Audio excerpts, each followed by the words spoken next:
4 রাকাত তারাবির নামাজ পড়ে এই দোয়া পড়বেন, সুবহানা জিল মুলকি ওয়াল মালাকুতি, সুবহানা জিল ইজ্জাতি ওয়াল আসমাতি ওয়াল হাইবাতি ওয়াল কুদরাতি ওয়াল কিবরিয়াতি ওয়াল জাবারুতি, সুবহানাল মালিকিল হাইয়্যিল্লাযী লা ইয়ালামু ওয়া লা ইয়ামুতু আবাদান আবাদান, সুবহুম কুদ্দুসুন রাব্বানা ওয়া রাব্বুল মালাইকাতি ওয়ার রূহ। অর্থ হইল, আমি তারই পবিত্রতা প্রকাশ করেছি যিনি বাদশাহ ও ফেরেশতাদের কর্তা।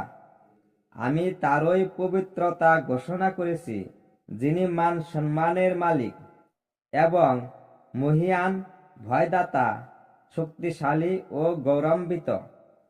আমি সেই জীবন্ত বাদশাহর পবিত্রতা প্রচার করছি যিনি বিশ্রাম করেন না, যিনি অমর, যিনি পাক ও পবিত্র। তিনি আমাদের প্রতিপালক এবং ফেরেশতা ও আত্মা সমূহের পালনকর্তা।